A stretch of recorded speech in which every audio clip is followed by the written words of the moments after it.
Et avant de parler de cette nouvelle étape dans le bras de fer Paris-Alger avec ces mesures de rétorsion de la part d'Alger, je voulais quand même vous faire réagir, parce que je crois que j'ai fait réagir Frédéric Dabi à cette phrase d'Aurore Berger quand même.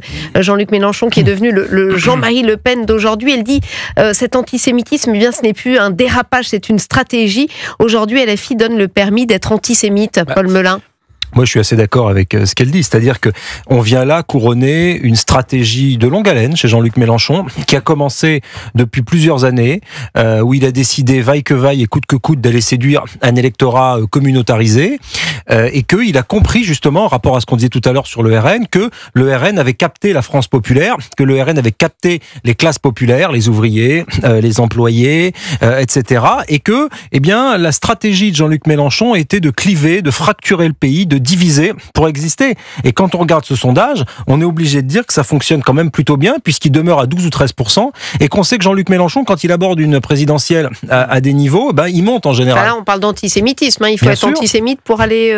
c'est très inquiétant. Vous imaginez Mais c'est très inquiétant qu'il y ait encore 12 ou 13% des Français qui votent pour quelqu'un qui tient ce type de discours, bien sûr, et je pense que, d'ailleurs, la gauche, on le voit avec Raphaël Glucksmann, il faut un candidat de gauche qui soit pas dans cette, ce flirt permanent avec l'antisémitisme, qui soit un candidat de gauche républicaine pour pouvoir reprendre des électeurs de gauche, reprendre les déçus du mélenchonisme, et je pense qu'ils seront nombreux. Parce que Jean-Luc Mélenchon, il court à la marginalité comme ça. Ouais. Il devient un homme marginalisé. Il n'y a pas de problème avec la justice, pour l'instant, pas rattrapé par la patrouille. Il a vu un procureur, il a bousculé et puis il lui a dit la République c'est moi. Donc oui, il n'est pas commode avec les procureurs. Moi je suis en total désaccord avec cette phrase, cette assertion. Jean-Luc Mélenchon n'est pas le Jean-Marie Le Pen d'aujourd'hui. La raison est simple, et d'ailleurs elle est expliquée dans sa phrase par Aurore Berger. Jean-Marie Le Pen, c'était des dérapages antisémites, c'était des outrances, ce n'était pas une stratégie pour viser un électorat. À l'inverse, Jean-Luc Mélenchon, quand son parti fait une affiche antisémite contre Cyril Hanouna, c'est pour flatter un électorat qu'il pense musulman et qu'il pense finalement être c'est assez insultant d'ailleurs à l'endroit des musulmans français. C'est complètement insultant à l'égard des musulmans. Vous avez raison de le dire, mais c'est là où je pense qu'il y a un désaccord, c'est qu'il y a d'un côté des outrances, des dérapages, et de l'autre côté des outrances, des dérapages, mais qui sont de la stratégie, et c'est en ce sens qu'à mon avis, c'est erroné.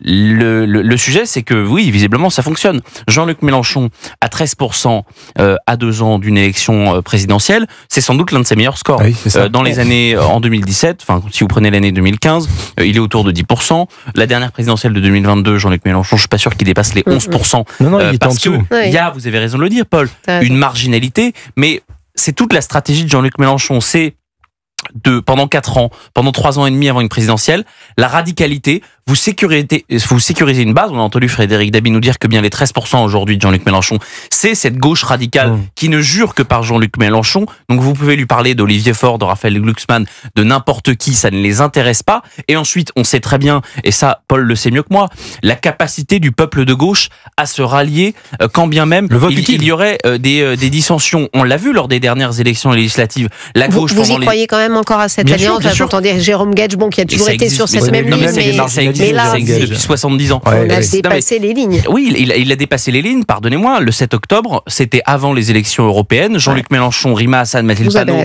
avaient déjà opéré un certain nombre d'outrances. Ça n'a pas empêché toute la gauche, je dis bien toute la gauche, à l'exception peut-être de Jérôme Gage et de Raphaël Glucksmann, de se taper dans la main pour, sur un accord de programme qui était objectivement...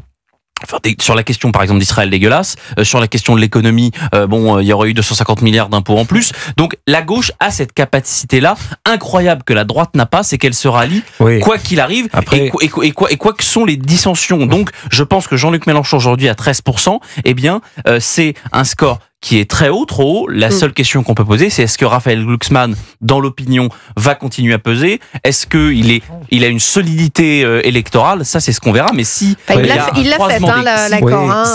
Bien sûr. Et si il y a une solidité de Raphaël Glucksmann, et si les courbes s'inversent, est-ce qu'il sera capable de tenir et de ne pas se mettre derrière Jean-Luc Mélenchon? Rapidement, parce que je voudrais vous faire parler de l'Algérie. En un mot, pour relativiser un peu ce qu'on dit, Jules et moi, sur la force quand même de Mélenchon et son bon maintient dans ce sondage, on peut quand même dire une chose, c'est qu'il est en train de se mettre aussi au-dessus de la tête un sacré plafond de verre, Jean-Luc Mélenchon, et qui devient un personnage tellement Jean-Marie Le Penisé, pour reprendre ce que dit Mme Berger, qu'il va plus être capable d'unir derrière son nom, et que là, les scrutins de second tour, il faut oublier. En fait, c'est le Marine Le Pen d'aujourd'hui.